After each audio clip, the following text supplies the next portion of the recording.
In the last video, we saw an example of a spanning set for a vector space that is not linearly independent. So it's one condition short from being a basis for the vector space. It was this set. This particular example gives rise to a question: is it possible to obtain a basis from a spanning set? So for instance, can we get a basis for R2 from this spanning set T? Well, observe that in T, the third vector is a linear combination of the first two. This shows that the span of the three vectors is the same as the span of the first two, because this is actually in the span of 1001. And we know that the set containing these two vectors is linearly independent. And this is in fact a basis for R2. So we can obtain a basis from set T by getting rid of this vector, which is a linear combination of the first two. So in a vector space, suppose we have a set S of vectors. If we denote by W the span of S, from our observation earlier, if there is some vector, say V sub j in S, that is a linear combination of the other vectors in S, then the span of S, which is W, is the same as the span of the set of vectors obtained by removing V sub j.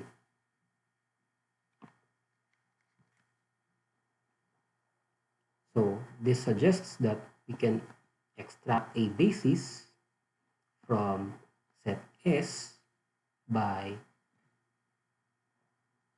removing all vectors in S which are linear combinations of the other vectors.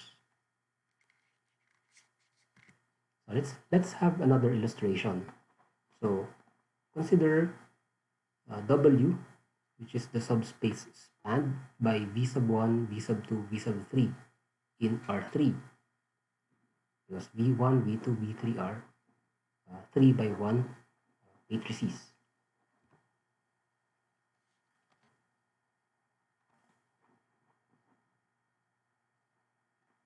So to find a basis, we need to find a linear dependence relation among these three vectors, and that is obtained by solving for scalars R1, R2, R3 that satisfies this equation. But this equation can be expressed in matrix notation as this, where the coefficient matrix has columns given by V1, V2, and V3. So let's solve this system, and we can do that by applying Gauss-Jordan. You can check that after performing these four elementary row operations, we'll arrive at this matrix in RREF.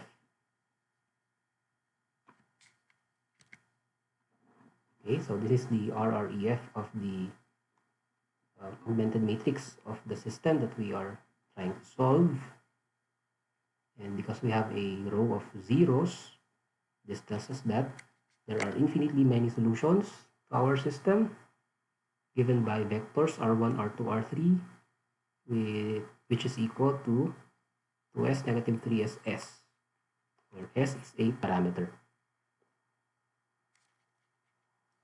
And if we plug this into our equation earlier, we obtain infinitely many linear dependence relations as shown. So here S is still arbitrary, and if we want a particular linear dependence relation, we can plug in some value for s. So for instance, if we take s equals 1, we obtain this relation, which can be written as v3 equals negative 2v1 plus 3v2. So in other words, v3 is a linear combination of v sub 1 and v sub 2. So v sub 3 actually belongs to the span of v sub 1 and v sub 2, and we can actually obtain w by taking the span of the vectors v1 and v2 only. Okay, we don't need to include v3 because v3 is a linear combination of these two. And in fact, our computation shows that v1, v2 are linearly independent.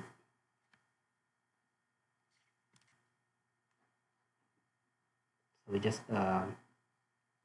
take a look at the elementary row operations again, this time involving v1 and v2 only. Okay, so solving for the homogeneous linear equation with coefficient matrix obtained from v1, v2. So we see that the augmented matrix is row equivalent to this matrix. So this tells us that the augmented matrix, or rather the homogeneous linear system, has a unique solution, R1 equals R2 equals 0. So v1 and v2, the set containing v1, v2 is linearly independent. So the set containing v1 and v2 is a basis for W.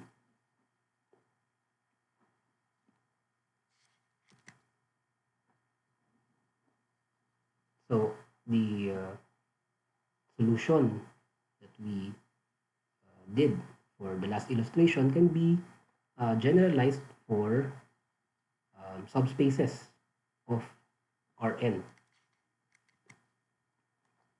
So in Rn, suppose we have a set S of vectors S, and let's note by W the span of S, and we can obtain a basis for W by doing the following steps. So we form the linear system, homogeneous linear system as shown with unknown R sub j's. Then we solve this system by Gauss-Jordan. But first, we note that this linear system has augmented matrix as shown, where in the coefficient matrix, the first column is v1, the second column is v2, and so on. Last column is v sub k. So we solve for this system by transforming the augmented matrix to row echelon form. And from the row echelon form, we can determine a basis for W.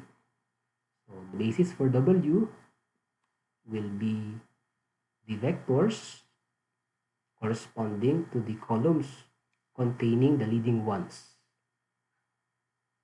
Okay. So let's apply that for this illustration. So suppose we have the set S of vectors from R3.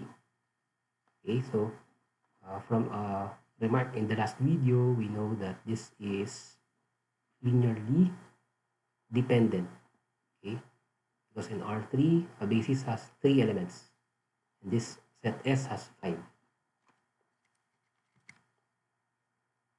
So to obtain a basis for the span, we set up this homogeneous linear system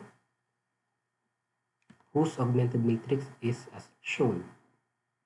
So again, in the augmented matrix, the coefficient matrix has columns given by vector 1, vector 2, vector 3, vector 4, vector 5. Okay, so we just transform this to an REF or its RREF. either will do. So for instance, if we apply these elementary row operations, we will arrive at this augmented matrix in row echelon form. Okay.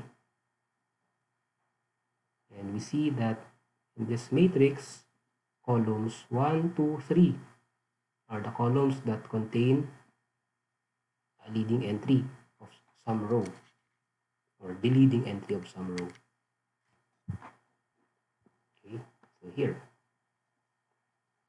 So this tells us that the vectors associated to column 1, column 2, and column 3 form a basis.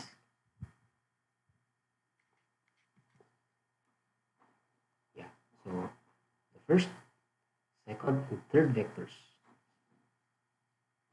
So this, and this form a basis for the span of S. And this is another way of saying that